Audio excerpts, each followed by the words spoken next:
Chers internautes, peut-on gagner plus de 4 millions de francs CFA sur la production d'un hectare d'ananas? Je vous laisse découvrir la réponse dans la suite de cette vidéo. En attendant, abonnez-vous, aimez la vidéo, partagez la vidéo et activez la cloche de notification. Vous devez savoir que l'ananas est un fruit très juteux, apprécié par beaucoup de personnes à cause de son goût sucré et de ses propriétés nutritionnelles. Avant de parler de sa plantation, nous allons vous expliquer comment préparer le sol. Le travail du sol pour la culture de l'ananas doit être fait avec soin et attention. Vous devez vous rassurer que le pH de votre sol se situe entre 5 et 6,5. C'est une culture qui a un système racinaire non profond et très fragile. C'est pourquoi vous devez avoir un sol bien drainé, aéré et léger. Vous devez faire un labour de 50 cm environ de profondeur et ensuite apporter de la déjection animale, fiente de volaille ou bouse de vache en fonction de ce qui est disponible. Après cela, vous devez faire un herçage lent pour permettre à la machine de bien émietter les mottes de terre et de rendre le sol léger.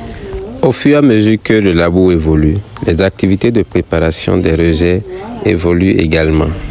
Lorsque vous avez acquis vos rejets, la première opération consiste au calibrage. C'est une activité qui permet de catégoriser les rejets en fonction de leur poids et de leur taille.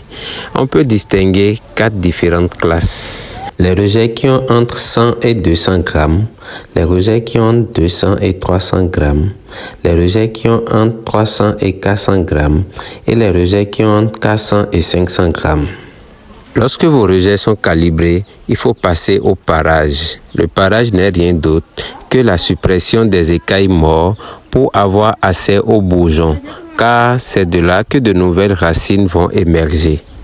Lorsque vos rejets sont parés, vous passez à la mise en botte, qui consiste à rassembler ensemble les rejets qui ont approximativement les mêmes poids, parce que ce sont les rejets de même poids qui sont mis sur une même superficie. Le mélange de rejets de poids différents pour la mise en terre n'est pas conseillé, car la durée entre la plantation de ces rejets et la récolte n'est pas la même. Après la mise en botte, vous devez désinfecter vos rejets. La désinfection se fait de 2 manières, la désinfection biologique ou la désinfection chimique en fonction de votre préférence. Si vous voulez désinfecter par voie biologique, vous avez dans un premier temps la possibilité de préparer une bouillie à base de cendres ou encore d'opter pour les insecticides biologiques et du tourteau de Nîmes qui dans ce cas joue le rôle de fongicide. Si votre préférence c'est la désinfection chimique, il vous suffira d'acquérir du fongicide chimique et de l'insecticide de synthèse que vous mélangez pour préparer votre solution dans laquelle les rejets seront trempés. Lorsque ces opérations ont été bien faites, vous passez ensuite à la plantation de l'ananas. Notez qu'il y a plusieurs écartements possibles pour la culture de l'ananas, mais retenez qu'il est indispensable et important d'opter pour la plantation en ligne, car cela permet de maîtriser la densité à l'hectare et de bien planifier le revenu. Dans notre cas, nous allons opter pour un écartement de 50 cm entre lignes et 30 cm entre 2 plants, ce qui nous ramène à une densité de 66 600 plants d'ananas par hectare. À partir du jour où vous avez planté l'ananas, vous disposez de 2 mois au plus pour remplacer les rejets morts. Vous devez savoir que si par exemple vous avez mis en terre un rejet de 100 grammes, lorsque vous voulez remplacer, vous devez le remplacer par un rejet de 200 grammes, ainsi de suite. Vous devez aussi savoir qu'il est déconseillé d'utiliser des rejets de plus de 500 grammes parce qu'il est souvent difficile de maîtriser la floraison au niveau de cette taille de rejet. Durant le cycle de la production, nous allons prévoir 4 nettoyages et 4 séances d'entretien. Les nettoyages consistent soit à sacler ou à faire usage des herbicides pour lutter contre les mauvaises herbes. Vous pouvez également utiliser les sachets polyéthylène. Il faut noter que lorsque vous avez fait un bon travail de sol, cela réduit la fréquence de repousse des mauvaises herbes. C'est pour cela qu'on recommande de minutieusement labourer et herser votre sol. Alors, après 4 nettoyages, les feuilles de vos plants d'ananas s'étalent au sol, empêchent la lumière d'être en contact direct avec le sol et donc ralentissent la croissance des mauvaises herbes. Après cette étape, les entretiens consistent à inspecter le champ et à retirer à l'aide d'une machette les quelques mauvaises herbes qui pourraient repousser. Vous devez savoir que le nettoyage et l'entretien du champ d'ananas sont des opérations très importantes qui vous garantissent un très bon rendement et surtout un revenu élevé.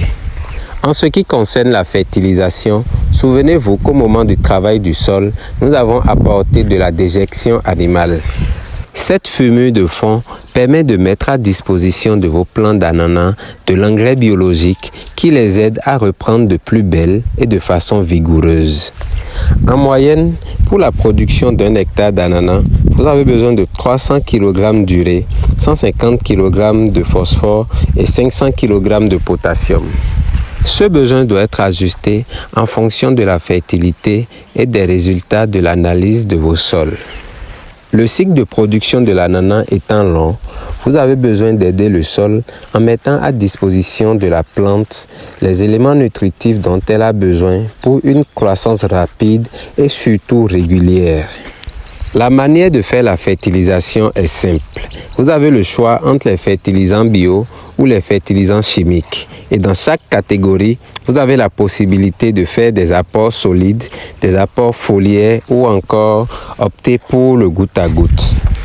Les apports solides, que ce soit les engrais granulés ou les déjections animales, sont réalisés à la base, à l'aisselle des dernières feuilles de vos plants d'ananas, tandis que pour faire les apports foliaires, vous préparez votre solution dont la dose dépend de la concentration du fertilisant choisi que vous appliquez sur les feuilles tôt le matin ou dans l'après-midi.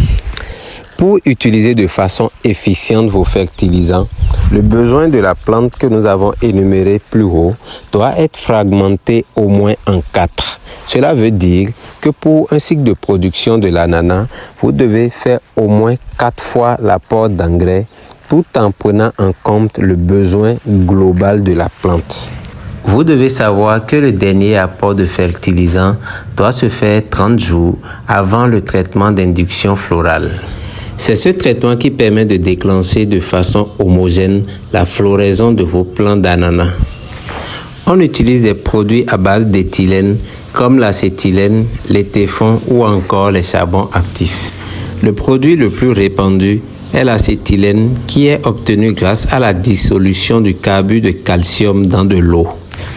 Pour préparer cette solution, vous prenez un fût de 200 litres dans lequel vous mettez 150 litres d'eau. Ensuite, vous ajoutez 500 g de carbure de calcium. Vous agitez jusqu'à ce que le mélange soit homogène. Vous versez ensuite environ 40 ml de cette solution dans le cœur de chaque plant d'ananas. C'est une opération qui se fait dans l'après-midi afin de faciliter sa réussite. Après ce traitement, vous devez attendre environ 6 semaines pour remarquer l'émergence des jeunes fruits.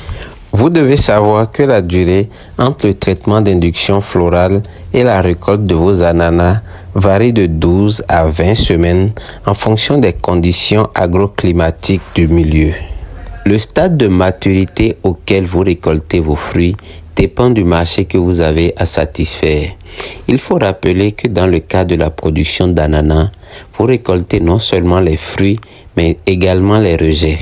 Si vous mettez rigoureusement en application nos conseils, vous aurez sur chaque plant des fruits d'au moins 1,8 kg et tout au moins 7 rejets. À présent, nous allons calculer le rendement à l'hectare de la production. Si vous suivez les écartements indiqués plus haut, vous devez avoir sur un hectare 66 600 plants d'ananas.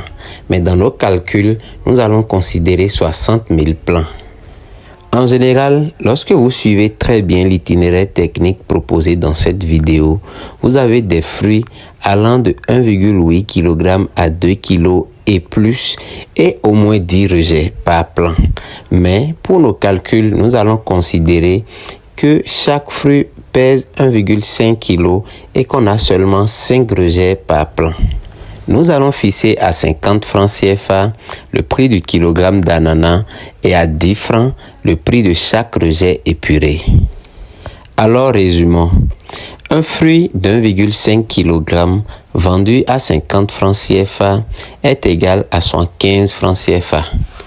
Or, nous faisons le calcul avec 60 000 plants au lieu de 66 600 plants, ce qui fait que 75 francs CFA fois 60 000 plants nous donne 4 500 000 francs CFA par hectare.